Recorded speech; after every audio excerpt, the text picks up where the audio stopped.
एक पॉइंट यहाँ पर ध्यान देगा एग्जामिनर, दूसरा पॉइंट आपका यहाँ पर ध्यान देगा। अब तीसरा देखो बेटा, सेंट्रल आइडिया। एक चीज बेटा ध्यान है, नोट कर लो, यह आपकी बोर्ड परीक्षा में आना ही है। नंबर आपका पक्का हो गया, ठीक है। यहाँ पर एग्जामिनर देखेगा, लेकिन कहाँ कहाँ पर आपको ध्यान देना है, यह बात बहुत जरूरी है बेटा। अगर आपने उस पर ध्यान नहीं दिया तो फिर इसका मतलब फिर पढ़ाई कोई मतलब ही नहीं है, ठीक है। आज हम हाई स्कूल के विद्यार्थियों को यह बताएंगे कि रॉबर्ट फ्रॉस्ट के द्वारा लिखित फायर एंड आइस नामक कविता का क्या सेंट्रल आइडिया है। एक चीज बेटा ध्यान है, नोट कर लो, यह आपकी बोर्ड परीक्षा में आना ही है। हम आपको बताएंगे कि एग्जामिनर किन किन पॉइंट पर ध्यान देता है। उन पॉइंट पर अगर आपने ध्यान दिया है तो आपको पूरे के पूरे नंबर मिलेंगे बेटा, ठीक है। हमारी बात सुनो ना। और भाषा बिल्कुल सरल और सटीक होनी चाहिए, यानी कि उस कविता में कवि कहना क्या चाहता है, इस क्या संदेश देना चाहता है, इस बात को अगर आप लिख देते हो तो यही कविता का जो है सेंट्रल आइडिया होता है बेटा, ठीक है। हमारी बात सुनो ना। तो हम आपको बताएंगे कि अपनी सरल भाषा बिल्कुल, लेकिन कहाँ कहाँ पर आपको ध्यान देना है, यह बात बहुत जरूरी है बेटा। अगर आपने उस पर ध्यान नहीं दिया तो फिर इसका मतलब फिर पढ़ाई कोई मतलब ही नहीं है, ठीक है। तो देखिए कैसे आप लिखेंगे। पहले तो कॉपी पे answer number so and so, ध्यान रहे उस पेज पर केवल सेंट्रल आइडिया ही होनी चाहिए, उस पर दूसरा कोई क्वेश्चन आपको नहीं करना है।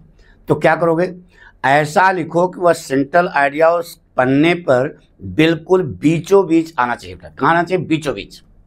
तो देखिए ऊपर लिखोगे सेंट्रल आइडिया, मैं पहले तो answer number so and so बड़ा ब्रैकेट सेंट्रल आइडिया अंडरलाइन कर दिया। अब उसके बाद लिखोगे द पोएम, पोएम का नाम आपको लिखना है फायर एंड आइस। इसको कभी देखेगा, इसको अध्यापक देखेगा बेटा। फिर द पोएट, द पोएट का नाम है रॉबर्ट फ्रॉस्ट, ठीक है। इस प्रकार से ऊपर पहले बात लिख दो तो एक नंबर आपका पक्का हो गया, ठीक है। यहाँ पर एग्जामिनर देखेगा, लेकिन ध्यान रहे यहाँ स्पेलिंग बिल्कुल सही होनी चाहिए, ठीक है। उसको जरूर चेक करेगा बेटा।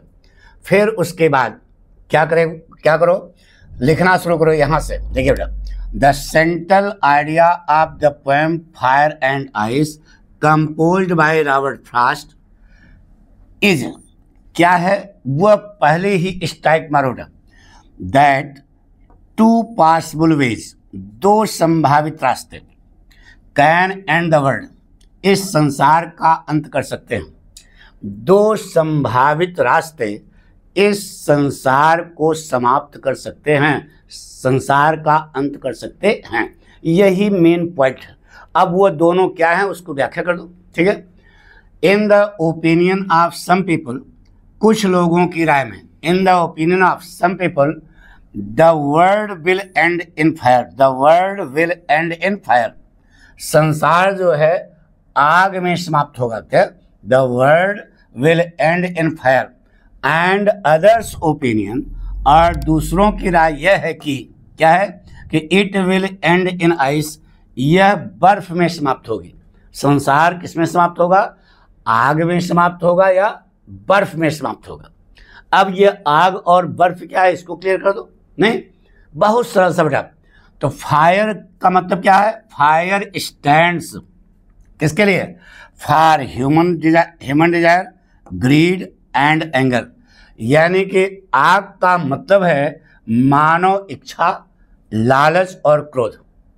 मानव इच्छा, लालच और क्रोध, इसका आग का मतलब ये हुआ, ठीक है।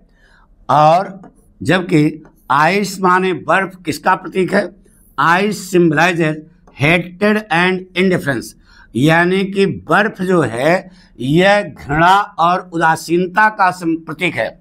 बर्फ जो है किसका प्रतीक है, घृणा और उदासीनता का प्रतीक है। बात समझ ना। अब यही मेन पॉइंट आपने लिख दिया। अब फिर जो मेन पॉइंट लिखोगे, यानी कि एक पॉइंट यहाँ पर ध्यान देगा एग्जामिनर, दूसरा पॉइंट आपका यहाँ पर ध्यान देगा। अब तीसरा देखो बेटा, द पोएट बिलीव्स, कवि का विश्वास है, बोथ थिंग्स, दोनों चीजें, कौन कौन से, आइस और फायर, जो लिखा ना fire and ice, are destructive enough, यानी टू ब्रिंग रूइन, बर्बादी के लिए विनाशकारी हैं। कवि का विचार, कवि का विश्वास है कि दोनों चीजें, नोड़ा, दोनों चीजें बर्बादी ले आने के लिए पर्याप्त हैं, यानी कि दोनों चीजें संसार को नष्ट कर सकती हैं। यह जो है यह तीसरा पॉइंट है, यहाँ पर ध्यान देना है। और चौथा पॉइंट आपको बताएं बेटा कि एक कोटेशन अगर उसी ढंग का लिख दो तो मौज आ जाएगी बेटा, चार चांद लग जाएगा। देखिए बेटा, grid is a fire that Burns the heart, लालच एक ऐसी आग है जो आत्मा को जला देती है, जो हृदय को क्या कर देती है, जला देती है। इस प्रकार से हमने आपको बताया कि कहाँ कहाँ पर आपको, कोई वर्ड कठिन है बेटा, है कठिन नहीं, यानी कि आपको पूरी बात समझ में आ गई होगी। आग और बर्फ के बारे में यहाँ पर कवि ने आग और बर्फ को किसके लिए लिया है, यह आपको यहाँ पर बताया गया बेटा। हमें विश्वास है कि आपको यह खूब अच्छे ढंग से समझ में आ गया होगा, कोई वर्ड कठिन नहीं है, याद करने में आपको बहुत अच्छा लगे बेटा। Thank you.